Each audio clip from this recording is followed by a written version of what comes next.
So a couple noteworthy things about this episode of Dragon Ball Super. Again, my raw reaction. I don't know everything. I only know based on what Herms from Twitter translate as I'm watching the episode, alright? So I don't know everything, but my reaction to this one, basically, it was a lot more calm, a lot of exposition in this episode, a lot of just kind of giving a little more backstory, a little more clarity on how Trunks and Mai met. Pretty much Mai seemingly either peel off and she would die at some given point, or she just stopped fucking with them. She was like, fuck that shit, because at a certain point, she's just by herself leading these platoons to try and take out Black. It was bottom line, she was just on some militant shit, and obviously none of that shit was gonna work, because if he has Goku's body, you ain't gonna do shit with some normal weapons. One of the other big things to note, and I know people are probably gonna say, yo, it's not a big deal, but apparently at this particular point in time in the, the future or whatever, when all this went down with Black, Korin, whatever you want to call him, the white cat that lives up there with Yajirobe, is dead, because there's no sensu beings no more. He's not around anymore. How did he die? Did he die of old age?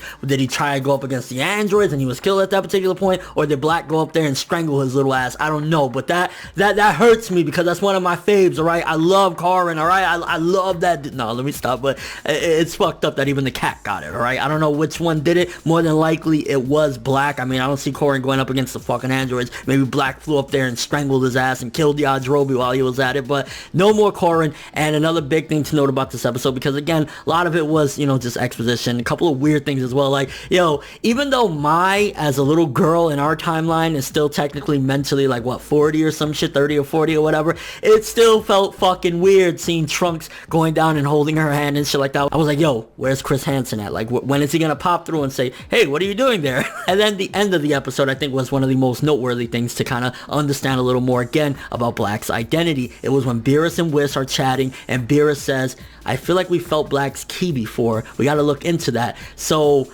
if they felt his ki before, it's probably that he is some sort of god, whether it's one of the 12 gods or something along the lines of that, and that's why they felt his ki before. And the next episode preview looks bomb ass, because first of all, it's going to be covering some of the OVA, the history of Trunks. You see some reanimated scenes, and that's a classic right there, so I'm really looking forward to that. And also that guy from the opening, that Kai Zamazu, is going to be in the next episode as well, so a lot of things to look forward with the next episode. This episode wasn't too crazy, honestly. We just get to see Black tearing shit up in the other world, and because he has Goku's body, I'm guessing he got stronger after Goku kicked his ass. Like, Goku fucking him up helped him get even stronger and reach greater heights, so the next time they encounter Black, Goku ain't gonna be able to play around. He ain't gonna be able to go Super Saiyan 1 and call it a day. He gotta go in Super Saiyan Blue, let's go. So yeah, very simple episode for the most part. I mean, it was getting a little more exposition, finding out about the time machine, and it was kind of funny how Toei tried to cover their tracks, because, the big controversy about Trunks' hair being blue, when they did the flashbacks or whatever using some of the Kai animation, they put that little filter over. Even though they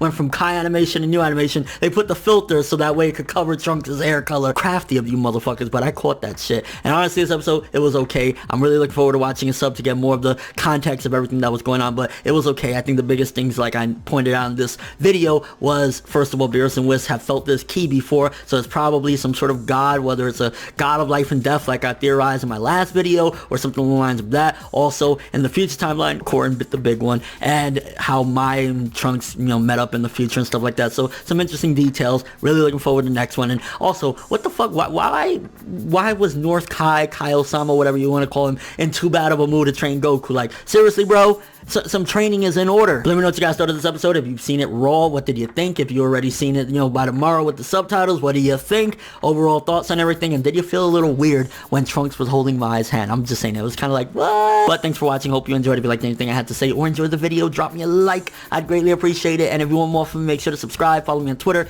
Instagram, and stalk my Facebook to get more when the video ends. I'm ForneverWorld, and as always, people, have an awesome day.